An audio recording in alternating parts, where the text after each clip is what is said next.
Can you talk about playing a basketball game on Veterans Day, what it means? Obviously, I think we get caught up in our own little world sometimes, playing a game, losing two in a row, and obviously when you have a chance to play on Veterans Day and just the appreciation that we all should have for everybody that serves, men and women in the military, the sacrifices they make on a daily basis. I got a letter in the mail today from somebody I don't know, but in the military who's a big Nuggets fan, and I was thinking about that. Here's somebody that is protecting our country and our rights and our freedoms as we prepare to play a basketball game. And that means a lot for all of us, that we have a chance to go out there and give thanks for all those people, Chris. And so I look forward to kind of writing this guy back and hopefully creating a relationship with him and making sure our players understand the importance of giving back and what it means to give thanks on Veterans Day. And all those have sacrificed their lives and their families and everything else for us. And so I hope we can go out there and put on a good show tonight. Shifting gears into the basketball, you were unhappy with your team's effort in the first quarter. First quarter's been a little sluggish for you. Is it tempting to contemplate a lineup change when things are not going well to start? Definitely. Yeah, it's after every game, win or loss, you're always analyzing to see what we can do better, how we can be better, and with the way we're shooting the ball or not shooting the ball, depending on how you look at it, there's not a lot of room out there in that starting group. So yeah, it's something that we talk about and we consider. We gave up 7 threes in the first quarter, and we had 8 turnovers in the first quarter. After that quarter, I thought we were really good, but that's 2 games now where you lose by 2 points. And we had just really some really important breakdowns on defense, where you're up 4 with a minute to go. You got to close that game out. And we watched some film. We talked about it. We'll be in those same situations again, and hopefully we can be better off in those situations and pull those wins out. Of the 3 losses, you've had that late. You've got the lead, and it gets away. So what's the most important thing in terms of closing games out? Yeah, obviously the Laker game, you're up 8, 6 minutes to go, back-to-back threes, 2-point game. That's a little different. But the Memphis game on the road and last game against Brooklyn, very, very similar. It comes down to really the details.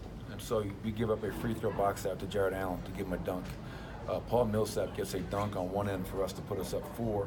We get back in transition. No one's matched up. There's no urgency to get matched up. Spencer Dinwiddie gets to the hole for 2 free throws. And then offensively, I thought we generated some pretty good looks. Jamal in and out.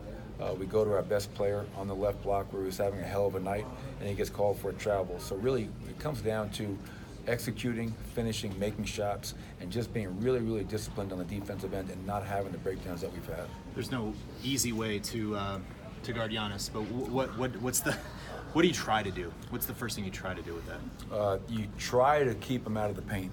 Obviously, I said this last year, if Giannis ever develops a consistent jump shot, he will be truly unguardable. The guy leads the NBA in paint points per game. He's long. He covers a tremendous amount of distance. In the open court, he's a one-man break. So yeah, you want to show him a crowd. You want to limit his chances in the paint and try to make him beat you with jump shots. But a heck of a challenge. They have the #1 offense in the NBA. They take 43s a night. They have a lot of shooting out there. Yesterday in LA, their starting center had 6 threes and their backup center had 2. So it's going to be a hell of a challenge for us to fly around and give great multiple effort. We're coming off of a game where we had a season-high 23 blow-bys. We could not guard the ball against Brooklyn. We had a season-low 5 deflections.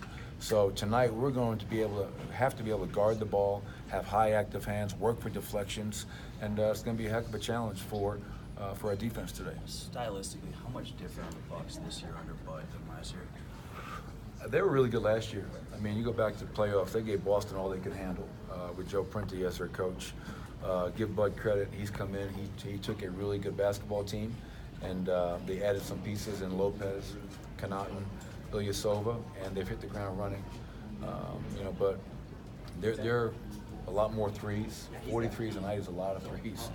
I don't think we've even gotten close to that number this year. So yeah, Bud's had a great impact on this team, and they're off to a great start. And once again, after 2 tough losses, it's going to be a heck of a challenge to see where we're at mentally and trying to end this losing streak. Coach, the chemistry and the unselfishness that your bench unit has shown so far this year? Just how big has it been being able to lean on them as much as you have so far? Well, it's been really, really important. You know, there are nights, especially lately, where the starting group has not gotten us off to the start where you maybe would have hoped. You know, but when you have Monte Morris, a rookie, coming in, and guys like Juancho, Malik, who are third-year players, to go with Trey and Mason, those guys have gotten us back in games or won games for us. So the fact that we have such a deep team and we can rely on a lot of different players, I think is a unique thing and something that we'll continue to use moving forward. One more. Coach, what do you ask your defenders to do physically to prevent those blow-bys? What can you do? Yeah, I think it starts with one, accepting the challenge of guarding one-on-one. You know, last game, again, you know, it's funny, you know, we have, as of today, the #1 ranked defense in the NBA. So we've done a really good job throughout 12 games, and being 9-3.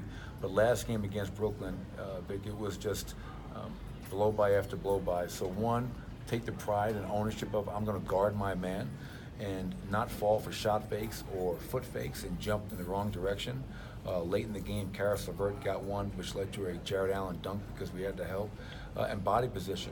After that, we have to give help behind that. We can't be so worried about the three-point shooting that we're all up denying. We still have to show the ball a crowd and give multiple effort to fly out to those shooters. So, you know, and tonight will be another example of that. They get a lot of those threes off of dribble penetration. So if we can guard the basketball and limit the paint touches, that should enable us to guard the three-point line a little bit better. Thank you. Thanks, Coach.